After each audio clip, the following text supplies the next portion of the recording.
feels a bit surreal standing here, at the edge of the unknown. In 3 weeks, we will have covered a distance of 640 kilometers, the same as traveling from Milano to Paris, but through some of the most untamed landscapes on Earth. I've decided to film the entire journey, something I've never done before. The camera will be my silent companion. There's something powerful about documenting this experience, capturing moments that words alone cannot describe. The first days are always a mixture of excitement and adjustment. Your body protests against the sudden demands, muscles aching in unfamiliar ways as they adapt to the rhythm of constant movement. And then come all the questions that haunt you in the quiet moments. Do we have enough food? How will my body handle this day after day? Will my planning be sufficient? Planning for this journey was perhaps the hardest part. My backpack now holds food for 13 days. Carefully calculated, but how hungry will I be after 11 days on the trail? There are so many unknowns that no amount of preparation can fully address. I'm hoping 4,000 calories a day will be enough to fuel this adventure, but only time will tell. I'm also curious about the psychological aspects. Will I get tired of the repetitive meals? Oatmeal for breakfast, biscuits and chocolate for lunch, and freeze-dried dinners that promise more in their colorful packaging than they deliver in taste.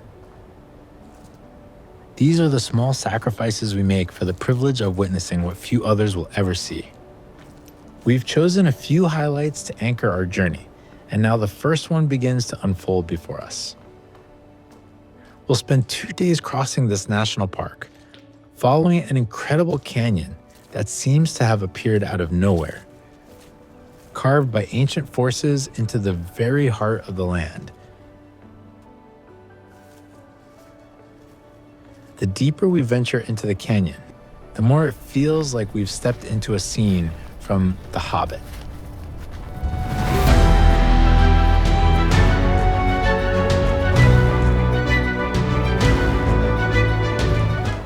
We follow the river upstream past some of Iceland's most stunning waterfalls. It feels almost strange to be completely alone in such a place of overwhelming beauty. Kevin, my faithful companion, also gets a first taste of lava and volcanic sand. We come across ash from the 2010 volcanic eruption, and a profound realization washes over me. I'm treading on ground that is literally younger than I am. This thought stops me in my tracks. How strange to be older than the very earth beneath my feet. In a world where humans are typically the fleeting visitors on an ancient planet, here the roles are reversed.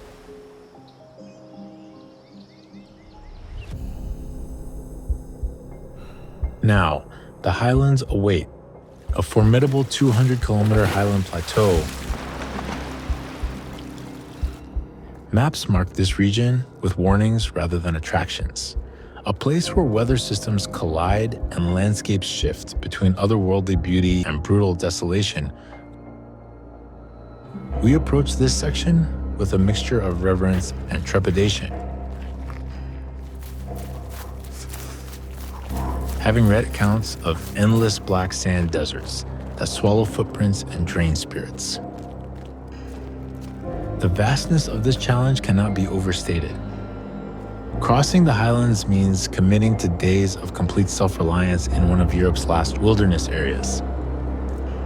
The sheer scale becomes apparent as we climb to higher elevation, where distance becomes meaningless. What looks like a short walk to the next ridge might actually be a punishing 4-hour trek.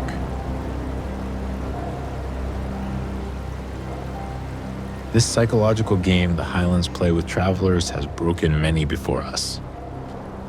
Each step forward feels like a negotiation with the land itself, permission to proceed granted only to those who approach with humility.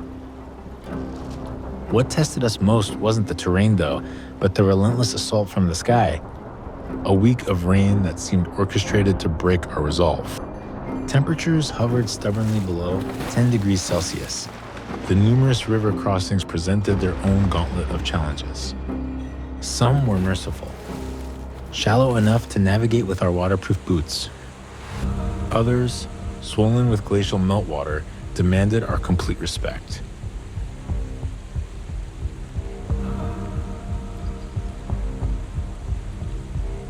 The numbing cold of these waters would penetrate to the bone within moments of contact, making speed as crucial as caution.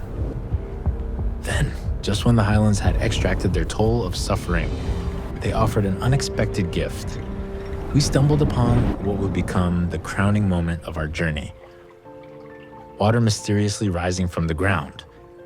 With cautious curiosity, we reached out. It was warm.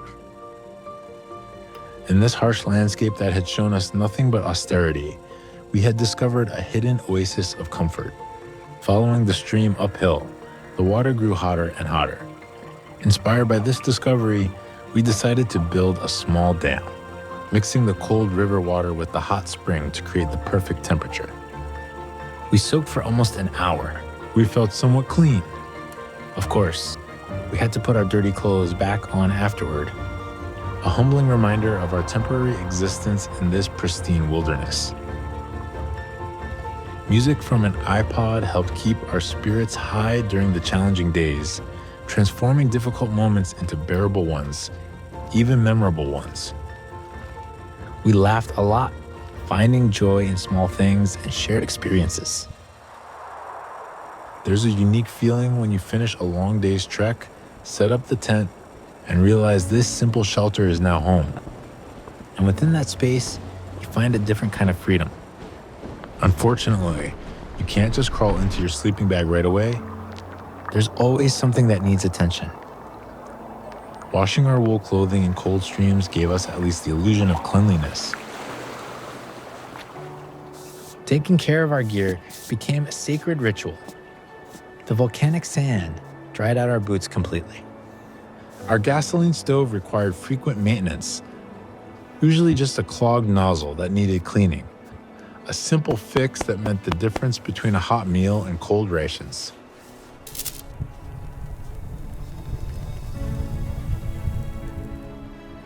To make our repetitive meals more exciting, we experimented with different spices carried in tiny containers.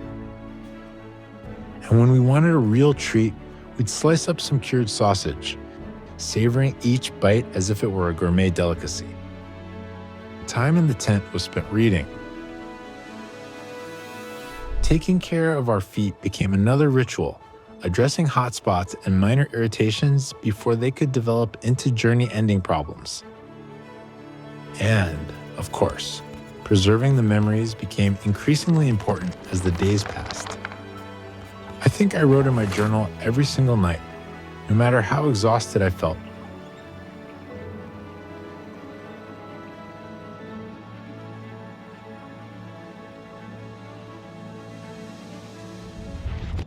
Now, we're about to start the final chapter of our journey. It feels bittersweet, perhaps a little sad to know this experience is coming to an end, but also good to have completed what we set out to do. Ahead of us lie 6 more days before reaching the coast, but first, we will hike Iceland's most famous trail. The first few days of this final stretch are special in their own right. We travel through an area of intense volcanic activity, where the earth seems newly formed and still unsettled. After a day of this otherworldly landscape, everything changes suddenly. The barren volcanic fields give way to vibrant green valleys that seem almost shocking in their lushness. A solitary mountain rises before us, shrouded in mist. We call it the Misty Mountain. Glaciers surround us now. Their ancient ice a stark contrast to the warm springs we encountered earlier. Bridges have been built over the biggest rivers here, a reminder that we're approaching more traveled paths. It feels strange not to be alone anymore. Suddenly, there are tourists everywhere. their clean clothes and fresh faces a stark reminder of the world we temporarily left behind. Many find it strange when they see us running across smaller rivers with our shoes on. We just smile and show them that we're completely dry inside. Not everyone believes us, but that's part of the charm of being between worlds.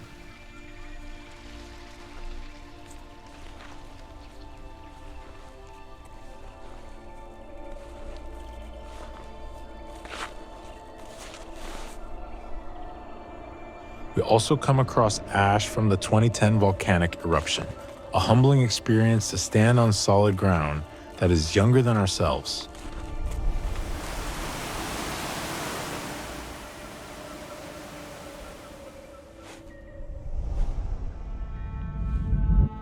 Unfortunately, all journeys must eventually end, and so does this one.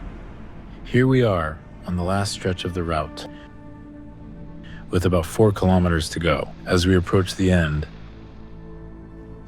I start to realize how privileged I've been to spend 3 weeks on this adventure.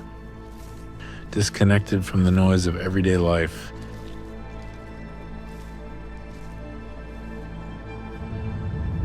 it's a surreal feeling to spot the lighthouse in the distance. We can finally see the finish line after so many days. I came to Iceland seeking adventure, but found something far more valuable. This is the secret power of a journey like this.